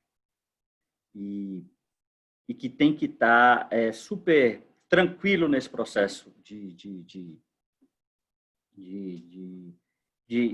no fundo, é a cultura, é o time que importa, né? Se você não consegue sobreviver a nenhuma crise, se você não tiver muito claro, certo? Um senso de propósito, né? Uma direção nesse processo, né? E que tiver... eu uso como estratégia muito transparência, né? Eu costumo dizer o que sinto e o que penso, certo? E é onde eu acho que vai dar, certo? E eu troco muito essa maneira sincera como né? Eu divido muito os meus medos, certo? E as minhas, às vezes, incertezas, né? Não tenho todas as certezas no mundo. E nessa crise eu acho que a gente acaba sendo humano, né? Quando você expõe um pouco as suas fraquezas nesse sentido, você diz, poxa, eu não tenho todas as respostas, estou achando, nós estamos tateando aqui, mas eu acho que o caminho é por isso aqui, vamos junto. Certo? Caminhando e andando, aprendendo com os erros. Eu acho que tem sido essa a estratégia que eu tenho usado nas crises que eu tenho enfrentado e tem funcionado. Eu consigo motivar o time nesse sentido, certo? Nesse sentido, agarrar na esperança que tem dias melhores, né? Tudo passa, né? Por mais duro que seja, é um pouco como o Nizam Guanais falou esses dias na CNN, não sei quem assistiu a entrevista dele, por sinal espetacular. É um pouco de Churchill ali, né? Eu não tenho muito o que oferecer, apesar de sangue, suor e lágrima, né? Vamos trabalhar que pior é se a gente não acreditar que tem um futuro melhor. Uhum. Então, dentro dessa crise como um todo, o aprendizado é que, primeiro, né, não tem nada certo nessa vida, né? A incerteza é uma certeza. Tá? Ser empresário não tem nada de segurança, então quantos e quantos negócios super bem tocados, super maravilhosos, super geradores de caixa, sabe? De repente se viram do zero, então tem muita sorte envolvida em tudo isso. Não adianta se culpar, né? Às vezes a bomba cai mesmo e cai, explode aqui na sua frente, tem que baixar a poeira e arrumar um jeito de fazer outra coisa. Não tem certeza para, né? Viver é isso, é uma constante incerteza, mas tudo passa, né? O importante é se manter vivo e sobreviver, e mesmo que você caia, né, você não pode perder a dignidade nesse sentido, de entender que passa, né? Tudo, por mais duro que seja uma crise, ela passa, certo? E se ela não passa, ela lhe fortalece. Então, essa é mais uma das crises e com certeza de outras, né? E aí não são crises só empresariais, são crises pessoais. Eu já dividi aqui para esse grupo. Eu perdi a minha mãe no começo da pandemia, né? Exatamente no começo da pandemia. Ela foi a 16ª vítima aqui em Fortaleza. E todo esse drama eu acabei encontrando forças para dividir com o grupo da empresa comigo, né? Então, nós fizemos missa de 7º dia virtual com a empresa, né? Momentos de perguntas e respostas. As pessoas queriam saber como é que eu ia estar diante disso tudo. E foi mostrando as nossas fragilidades e os nossos sentimentos mais pesados, que a gente consegue também engajar as pessoas nesse processo. Então, né, o sentimento é de esperança. Por mais duro que seja, se não chegou no fim, se não morreu, fica forte. Se fortalece. Tem uma expressão antiga que fala que não mata, engorda. Não sei se é essa expressão aí, mas então, se não, né, fortalece. Muito bom. Áurea, Francisco, extremamente relevante aí esse depoimento. Eu queria só, antes de passar para o Chiquinho, citar um comentário e, em seguida, uma pergunta que foi para o Bruno, que aí, quando o Chiquinho falar, ele encerra, entendeu? O comentário que serve para os dois, do Rodrigo: a digitalização deixou o consumidor mais ansioso, com informação fácil e farta, fortaleceu a necessidade de acelerarmos todos os processos e dar mais transparência ao fluxo do pedido dele. Se passar algum tempo sem atualização, o cliente já entra em contato. Criamos até entrega em 3 horas. olha só. E a pergunta do Fabinho, dirigida ao Bruno: com esse movimento de downbrand, você absorveu alguma fatia de mercado mais sofisticado? E o parabeniza do seu depoimento. Eu acho que em momentos de crise, né, o trade down, né, o cara que comprava marcas de classe A e vem para classes mais B, sei como a gente se posiciona, como um value for money, tende a ganhar relevância. Se o cara tem menos para gastar, e você tem uma marca que entrega um bom custo-benefício, se a gente ganhou mais mercado, claro que eu acho que a gente ganhou mais mercado. Eu não tenho os últimos dados de Nielsen, porque ela chega um pouco atrasada aí, mas também é uma coisa relevante para o nosso cliente saber que tem uma indústria láctea próxima, fácil de atender a ele, versus a opção dele comprar em Minas Gerais, dele comprar, né, esse lead time, né, tem um pouco com essa nova tendência de mudança de elos de cadeia de fornecimento, né? Tudo a gente aprendeu que não pode ficar dependendo da China eternamente, porque é mais ou menos o que essa relocação de cadeia de supply chain vai nos forçar. E aí nos dê, inclusive, talvez uma chance de uma reindustrialização. Não pode o cara levar em consideração só preço o tempo inteiro. Você viu aí no meio, aí você fecha as fronteiras do país, você tem uma guerra ali ou um problema acolá, tudo demora uma semana, 2 meses, 3 meses, 6 meses, né? Enquanto isso você fica a ver navios. Então, o fato de você ter, né, parceiros locais lhe ajuda nisso. Você talvez não necessariamente no preço, mas no serviço, né, na agilidade, no giro, né? Então, eu sempre acho que, e a gente tem essa experiência, toda vez que a gente abre um CD numa cidade que antes a gente não tinha, a venda aumenta 40%. Né? E é o mesmo produto, é simplesmente porque eu sou mais ágil, eu estou lá com mais frequência. Uhum. né, como empresa. Bem, Bruno, muito obrigado aí por sua profunda reflexão aí das lições aprendidas, né? Muito significativo. O nosso negócio é um negócio de excelência operacional, o tempo todo brigando com a redução da gôndola. Quanto mais visibilidade, mais próximo do atendimento, maior vai ser a capacidade de vender. Uhum, com certeza.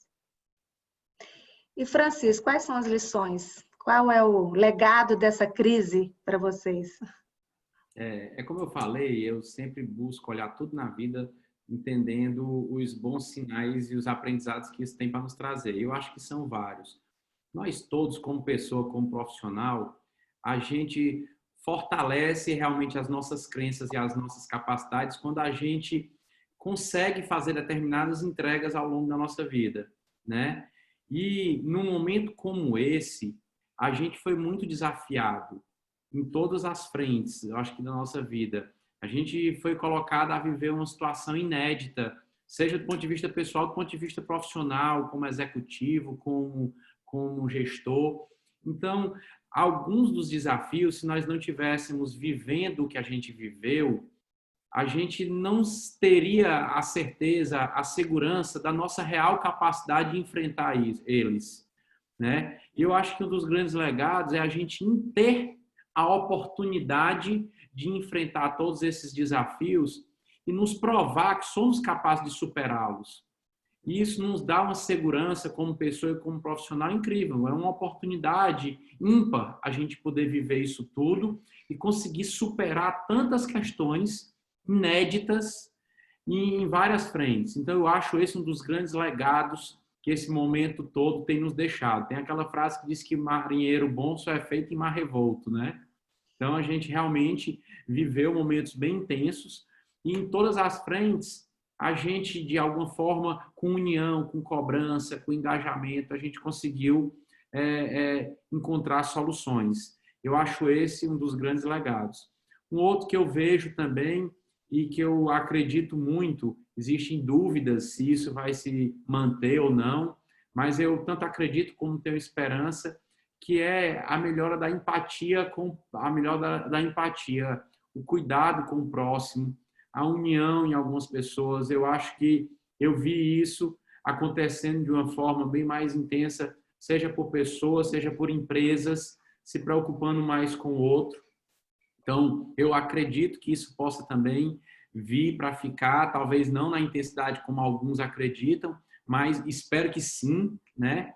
Mas eu acredito que essa também é uma das boas transformações que aconteceram nesse momento, dentre várias, né? Eu acho que, do ponto de vista mais operacional das nossas empresas, a gente encontrou várias alternativas que a gente não tinha no nosso radar para soluções que a gente já estava vivendo. Então, poxa, esse problema eu vivo há um tempão e eu não estava conseguindo efetivamente resolvê-lo. E agora, nesse momento, a gente, numa rapidez, conseguiu encontrar alternativas rápidas para o que, às vezes, a gente não sabia como resolver, né? Então, eu acho que é realmente um momento muito rico. A gente teve muitas oportunidades de crescimento. E o desafio é a gente se agarrar. Eu tenho um problema na coluna e já fiz 2 cirurgias na coluna. E passei um processo longo de tratamento, é só um exemplo. E na época que eu estava vivendo aquele processo todo, fiquei 3 meses sem andar, morfina e tal, fiz tudo que tinha para a coluna. Eu comecei a anotar os pontos positivos daquela minha experiência. Rapaz, eu tenho uma cartilhazinha anotando nas notas do celular o que é que eu estava aprendendo daquilo tudo. Porque eu tinha medo que quando eu tinha fé que eu ia ficar curado, né? Que eu ia ficar bem, e depois que passasse, eu ia esquecer os aprendizados. Então, eu passei a anotar. De 4 em 4 meses, de vez em quando eu esqueço mesmo. Aí eu vou lá e leio. Rapaz, olha isso. Foi uma dinâmica interessante que eu tive naquele momento, mas que até hoje, quando eu leio, o que é que aquilo me ensinou? O que é que essa bronca dessa coluna me deixou aqui de ensinamento? E eu acho que alguns estão naturais dentro do meu dia a dia, outros é bom de vez em quando eu dar uma lembrada. E eu acho que esse momento também a gente deve ter as nossas anotaçõezinhas, as nossas cartilhas, para que os bons aprendizados sempre sejam motivadores dentro da nossa cabeça, da nossa vida. Muito bem.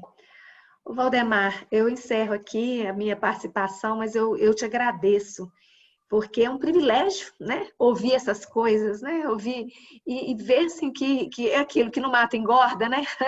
Ver o quanto, ouvir das pessoas que são resilientes, empresários, empreendedores, mais do que empresários, são empreendedores. E aí que a gente vê a diferença, né? O que é um empreendedor, né? É aquele que tropeça, mas sai ali e busca uma saída onde não tem, né? E vai, e engaja, lidera mesmo com propósito, né? E engaja a equipe. Então, assim, é um privilégio ouvir. A cada webinar que eu conduzo e tudo, eu saio fortalecida, eu saio animada, eu saio, assim, esperançosa, né? E sabendo que a gente ganhou muito. Eu acho que o que a gente perdeu só, lógico, nós perdemos vidas, né? Que isso é muito, né? Mas, além das vidas que são o mais importante, mas nós perdemos só dinheiro. Ô, gente, o quanto que nós ganhamos? E o quanto que a gente pode recuperar? Dinheiro a gente recupera. E a gente ganhou muito mais essa força, muito mais essa fé, né? Essa esperança de que esses aprendizados assim, que vão fazer toda a diferença daqui para frente, porque os mares, gente, não vão ficar mais calmos. Dessa vez foi a pandemia, amanhã pode ser um problema climático, depois de amanhã pode ser outra coisa. Eu só sei assim, só vai piorar a turbulência. Então, nós ganhamos força, nós fortalecemos a nossa musculatura emocional, fortalecemos a nossa musculatura empresarial, a nossa musculatura como empreendedores, né? Então, eu vejo assim, sabe, Valdemar? Eu só tenho a agradecer, agradeço vocês pela oportunidade e eu aprendi pra caramba e fico muito feliz com tudo que eu ouvi. Agradeço ao Bruno, ao Francisco, pela generosidade, né, de compartilharem conosco essas experiências. Tá? Obrigada, Valdemar. Fico com vocês. Bem, Áurea, muito especial você estar conosco aqui. Mas antes desse fechamento, nós temos breves comentários aqui que eu queria ainda repassar. A Neilinha Aragão, que também é empreendedora, estamos sentindo uma mudança enorme do cliente. Pode ele comprar por necessidade e com medo, e não por prazer. Ele está muito mais estressado, principalmente no digital.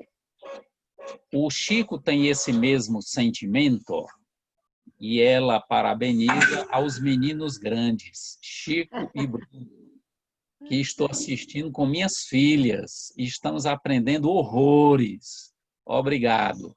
E a Estela Girão, em determinado momento que vocês estavam falando, ela escreveu: o medo colocou todos nós de joelho e nos uniu como espécie. Ninguém sobrevive sozinho. O Alexandre, excelente aprendizado. Parabéns, Alexandre Martins, Bruno e Francisco. Além de outros, como Arinilo e outros que comentaram. Então, por favor, ainda tem mais uma pergunta aí. Se você ainda tem esse mesmo sentimento de que as pessoas estão mais estressadas, principalmente no digital.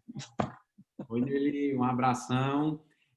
Eu não tenho esse sentimento tão forte, não. Eu acho que o estresse não é pelo digital. Eu acho que o digital, para algumas pessoas, é o novo.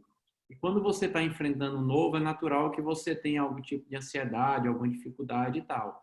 Mas, do mesmo jeito que algumas pessoas estiveram estressadas por isso, muitas viram facilidades nisso e eu acho que se conectaram. Eu acho que é uma tendência realmente importante, que é uma tendência sem volta.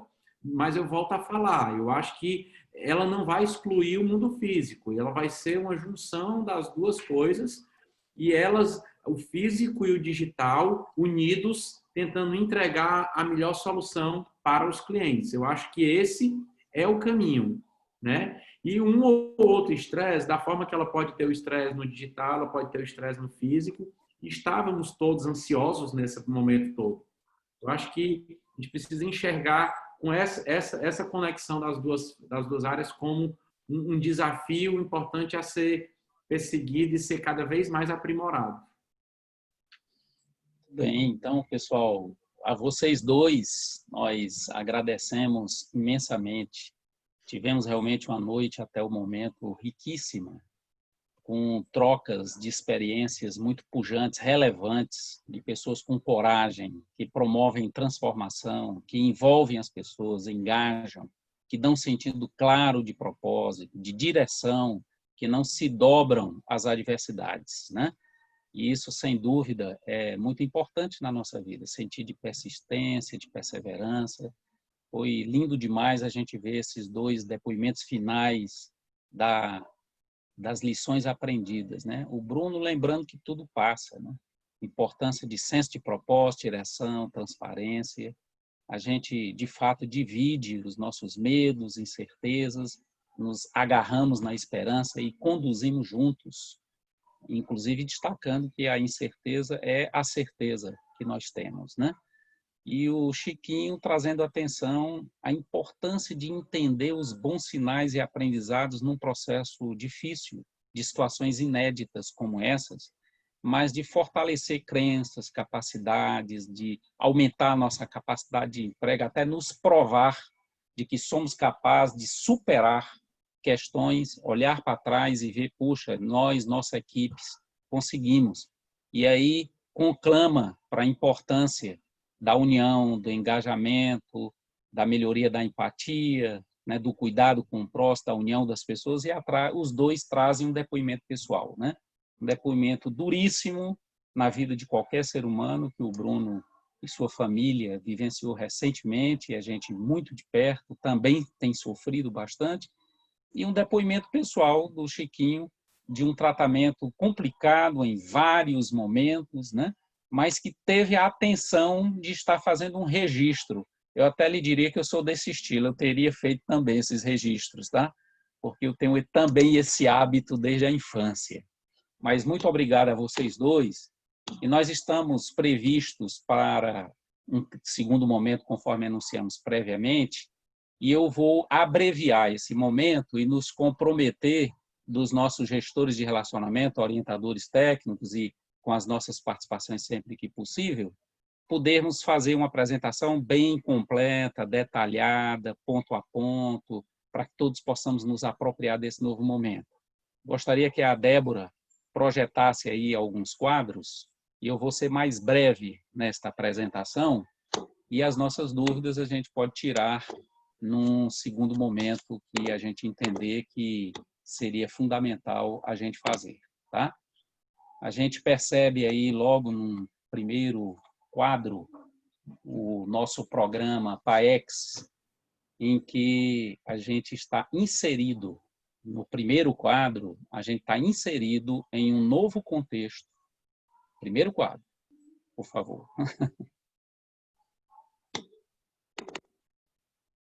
Isso, primeiro slide. Muito obrigado. Então, logo no primeiro slide, a gente vê aí uma expressão, né? O PAEX, um novo contexto, precisa de um novo modelo. É importante a gente lembrar que todos nós, ao entrarmos no isolamento, passamos a interagir muito fortemente com todos vocês, mas também passamos a fazer encontros regulares entre nós, professores orientadores técnicos, comitê de mercado, gestores, gerentes na Fundação Dom Cabral, gerentes nos associados, né? Gerentes na operação própria, e fazendo sempre muitas análises e procurando trabalhar com vocês em função das mudanças de mercado, em função da necessidade de mudança do processo e de metodologias, e em buscar formas de estabilizar com algumas aplicações diretas com alguns clientes, com a participação dos nossos queridos professores, para prover de soluções que dessem esse sentido claro de propósito e solução num ambiente muito mais incerto. O próximo quadro apenas lembra parte do nosso portfólio, né, em que está inserido aí para médias organizações o programa PAEX, mas todos eles passaram por importantes ajustes, adequações, evoluções em modelos que nós chamamos virtuais ao vivo, como está acontecendo agora, ou em modelos híbridos, parte presencial e parte virtual. O próximo quadro nos traz atenção a importância de a gente se perguntar de onde partimos. É sempre importante, né, para entender para onde vamos. E aí, fazendo uma associação com a famosa frase, né, de que o caixa é o rei, na verdade, a gente via, historicamente, nos 29 anos de programa, a presença como rei. E muito rapidamente a pandemia nos provoca muitas transformações em que cada componente desse vai precisar partir para uma evolução. E aí, nós estamos falando de um novo PAEX, a resposta é: o PAEX é o PAEX, que vai se renovando sempre. E, nesse momento, participa de uma importante renovação com um aprendizado em co-construção com os nossos clientes no Brasil todo e com os nossos professores participando em muitos momentos todos juntos, além dos grupos em si. Então, riquíssimo, com muita velocidade, com muita agilidade, mas com um riquíssimo aprendizado e traduzindo isso em métodos. É isso que a gente quer trazer atenção no próximo quadro, a partir de entender que é um modelo renovado, qual é mesmo esse contexto. E a gente resume esse contexto nessas palavras, né? Estamos vivendo um contexto de adaptação, de agilidade, de mais com menos, da necessidade de priorização, de ter uma orientação, ter foco também no curto prazo de uma forma muito forte, de ter inovações, de ter transformações, de execução da estratégia em modelos muito mais dinâmicos, em processos dinâmicos, mas ter principalmente aí forte engajamento. Do lado esquerdo, a gente vai para o lado direito, onde a gente percebe os impactos na gestão. Esse contexto coloca de uma forma muito forte a liderança compartilhada. O presidente continua sendo muito importante na organização, mas mais do que nunca precisa do time de lideranças para, com liderança compartilhada, ter muito mais efetividade. E, por causa disso, a organização precisa de uma gestão mais dinâmica, mais intensa. E, por causa disso, precisa de monitoramento mais rápido, precisa de indicadores com foco em resultado no curto prazo, precisa de uma gestão com ênfase para fora e para dentro, em ambientes virtuais que passam a tomar o seu lugar, não apenas agora, por causa em si do distanciamento social que estamos vivenciando em fases de liberação em diferentes regiões, mas toma lugar também como um instrumento que veio para ficar e aumenta a sua produtividade, medida já por muitos. Mas também é uma constatação da necessidade e realidade que nós estamos vivendo de aprender a trabalhar com ambidestria, cuidando do presente, assegurando o futuro. O nosso próximo quadro nos traz atenção, então, que aquela palavra de ordem, a presença é rei, passa a evoluir para a agilidade é rei. O digital é a chave para essa agilidade ser rei, onde o novo modelo procura trazer algumas importantes evoluções para nos ajudar nessa trajetória de agilidade que estamos vivenciando juntos, com presença contínua, mas a agilidade tomando esse lugar e aí se revezando para poder, numa nova plataforma do PAEX, a gente poder, nas nossas organizações, fazer acontecer de uma forma muito diferente. PAEX é sobre, no final das contas, o quê? É sobre criar resultados no curto prazo, que a gente pode, então, ver no próximo quadro uma referência nesse sentido, assegurar o longo prazo, o médio prazo, mas também criando oportunidades bem dinâmicas para o curto prazo, para o dia a dia, é de definir um caminho de futuro com propósitos claros, com impacto social, mas também fazendo perceber alguns elementos que impulsionam, que alavancam de uma forma diferente, com aprendizados aí considerados. É criar valor num ciclo de transferência de conhecimento, de aprendizado organizacional.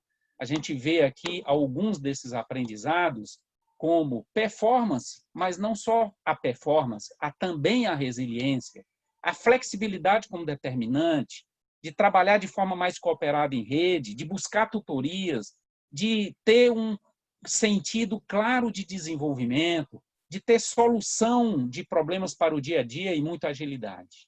O nosso próximo quadro nos traz atenção, então, de algumas lembranças de inovações. Se a gente olhar cada componente, a gente vai perceber isso em cada empresa de uma forma bem mais detalhada e vai precisar ser evolutiva também na sua implementação, porque está sendo desenhado muito sob medida para levar em consideração a cultura da organização e o estágio de maturidade em que ela está. Então, não adianta querer empurrar, vamos dizer, tudo. Pelo contrário, é um processo de aprendizado à medida em que as coisas vão sendo assimiladas, vão sendo avançadas de forma significativa. A gente vê, antes, em função de uma realidade presencial, nós tínhamos em Fortaleza 5 grupos, em Rio Grande do Norte 1 grupo, são 6 grupos, portanto, a gente tem 6 metodologias para distribuir entre as empresas. Agora eu posso ter a metodologia que eu quiser para qualquer empresa dentro de uma nova ambiência. Olha que interessante a gente poder ser muito mais ágil, mas não só a monitoria, eu posso ter mentoria também para poder fazer diferença. Eu posso ter vários encontros diferenciados que podem ser criados, alguns deles, inclusive, já têm sido feitos. Eu passo a inserir no programa ciclos estratégicos. Antes eu tinha um movimento mensal de monitoramento e avaliação e um movimento anual de revisão. Agora eu passo a ter ciclos quadrimestrais de revisão estratégica, mas inclusive definindo o curto prazo, ações com acompanhamento semanal na empresa e uma vez por mês em outra agenda, usando o OKR integrado ao Balance Scorecard, permitindo que eu possa dar muita velocidade, em especial, engajamento das pessoas nesse processo.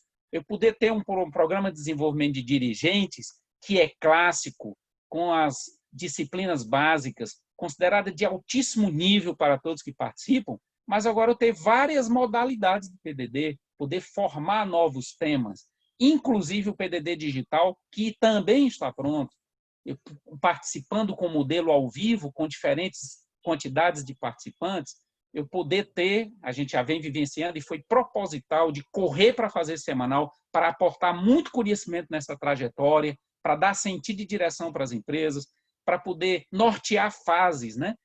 Uma fase de gestão da transformação, de gestão da crise, gestão na crise, gestão para a transformação, o que cadencia para todas essas fases. E a gente, então, agora passa a quinzenal e aí volta para uma nova normalidade que passa a ter encontros bimestrais, com mais conexão, mas também os encontros setoriais que vão ser mantidos e vão ser marcados encontros setoriais em que nós vamos poder participar também do nosso setor. Várias novas metodologias passaram a ser executadas e passaram a ser disponibilizadas, considerando a medida neste momento. E o próximo quadro nos traz atenção que é importante a gente entender que esta lógica funciona em um modelo em loop simples e em loop duplo, em que eu, em loop simples, tenho ciclos dinâmicos mais curtos, em que, a partir de uma estratégia claramente definida, eu busco resultado de curto prazo para isso.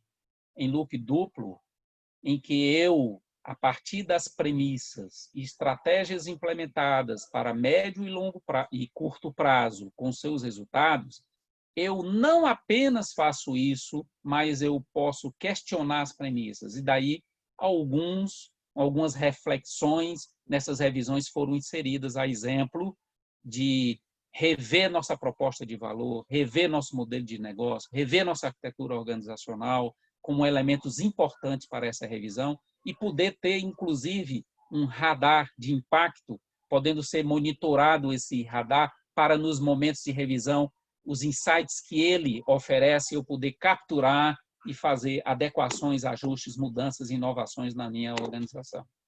Esses loops, no próximo quadro, demonstra, dentro dos ciclos dinâmicos do PAEX, em que eu tenho uma robustez e agilidade no desenvolvimento do projeto empresarial com diferentes elementos, eu buscar uma gestão estratégica e de resultados em ciclos de 2 encontros quinzenais, um focando no financeiro e em objetivos que foram priorizados para essa trajetória dentro de um mapa estratégico, mas outro que eu vou direto nos meus resultados de curto prazo, acompanhando muito de perto, buscando engajamento que contribui lá para os resultados gerais que foram estabelecidos, de poder ter muita flexibilidade nos movimentos de capacitação e desenvolvimento dos envolvidos, de poder ter um foco em resolução de problemas mais diretos, em função de podermos escolher monitorias em função daquela necessidade do momento da organização, de poder socializar momentos tão lindos, tão importantes, tão significativos como esses, de troca de experiência, de compartilhamento, e com não só vocês dois, mas com muita maestria, a nossa querida Áurea nos trouxe a atenção e conduziu muito bem. Então, a gente vai ver aqui ciclo anual, movimentos quadrimestrais a cada 120 dias, trabalhando fortemente aquele ciclo do curto prazo integrado ao médio prazo, as nossas mensais com 2 movimentos, por exemplo, um na primeira quinzena, outro na terceira, ou um na primeira semana e na terceira, ou na segunda semana e na quarta, tá? E os ciclos semanais na empresa. Então, essa é uma visão rápida, geral, que queríamos compartilhar com vocês, mas nós vamos estar mostrando de uma forma muito detalhada esse processo. E aí eu tenho o loop simples, contemplando aí este movimento quadrimestral e que eu acompanho no mensal e no semanal, mas eu também faço o meu loop mais amplo, duplo, numa revisão mais forte anual, mas que não deixou para fazer no final do ciclo. Ele já vem sendo feita 3 ciclos anteriores e no quarto, de uma forma mais ampla, mais arrojada, cujo time nós definimos juntos com a empresa, em função do negócio, em função do setor, em função da ambiência, em função do momento em que nós estamos, e que isso nos leva a reposicionar os nossos cronogramas e a modelagem que nós vamos escolher nesse sentido. Tem mais algum quadro? Tem mais um que é o último. Débora. Mas o nosso modelo base está à esquerda, que nós conhecemos e praticamos, e temos um modelo mais variado, em que ele tem alguns elementos adicionais dentro de um modelo virtual ao vivo e alguns outros elementos no modelo presencial, né? Então, os 2 fazem projeto empresarial, os 2 fazem revisões quadrimestrais, os 2 fazem monitorias, vai variar a intensidade, a mentoria entra como uma novidade no mais virtual, né? O ciclo OKR entra nos 2. Claro que no presencial eu faço os 2 ciclos num momento só, né, para poder facilitar, e no outro caso eu faço em 2 momentos diferentes. Os 2 têm PDD, e aí os temas podendo ser variados, escolhidos, e que a gente vai fazer sob medida. Os 2 participam dos comitês de presidentes, e nós vamos estar nos 2 fazendo 2 eventos presenciais de comitê. Um que encerra o primeiro semestre, e o outro que nós já fazíamos, o Ceará Gestão, que vamos continuar fazendo o Ceará Gestão naturalmente dentro de outras regras de espacialidade que estamos vivendo dentro desse novo momento, tá? Então, esse é o resumo, muito rapidamente, para poder apresentar a vocês esse aprendizado que temos tido com vocês nesse período, entre nós, associados, professores, gerentes da Fundação, e que a gente procurou traduzir rapidamente nesta renovação para melhor servir, para melhor participar do processo de contribuição do desenvolvimento das organizações em todos os setores. E a gente sabe que as médias organizações estão naquele período chamado dor do crescimento, em que precisam realmente amadurecer. É muito mais difícil esse processo, mas necessário para se tornar uma organização grande, com todos esses fatores de gestão, todos esses componentes de gestão mais maduros, mais consolidados. Mas passar por isso gera um aprendizado que não tem preço. E nós juntos estamos passando por isso.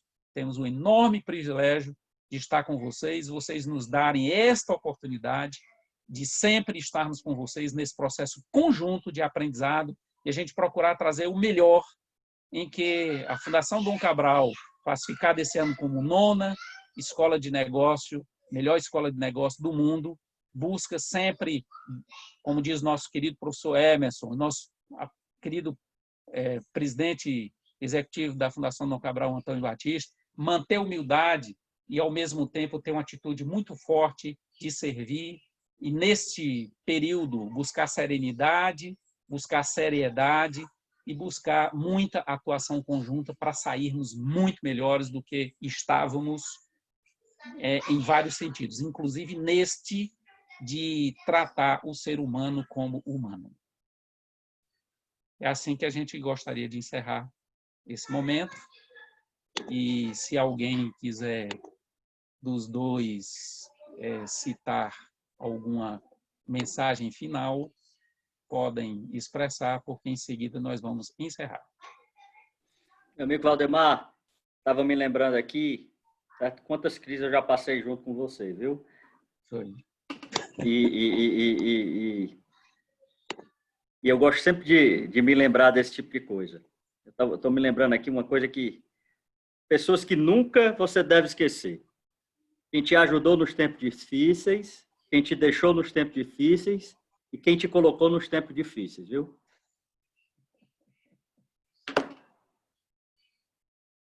Eu quero ficar muito grato aqui pelo tempo que eu tenho como esse nosso relacionamento aí.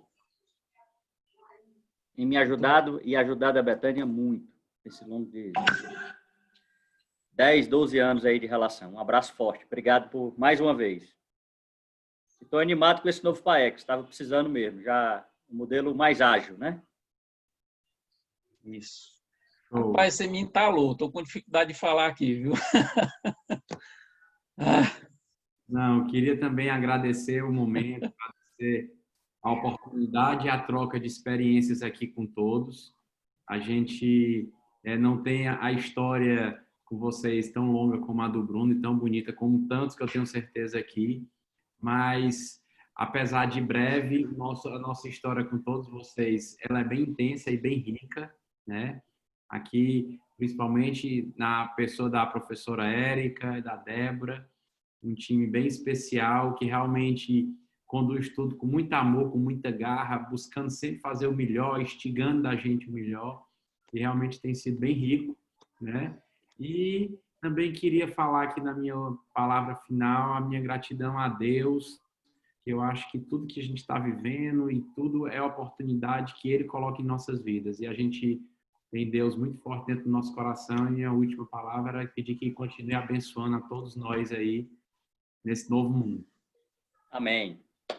Muito bem, então, Chiquinho, agradecemos muito, né? Você é uma pessoa que tem energia muito grande, mostrou aí pelo depoimento de hoje que temos o privilégio de uma parceria com você, como você mesmo diz, em menos tempo, mas muito significativa, em que sempre tem um modelo mental muito positivo, né?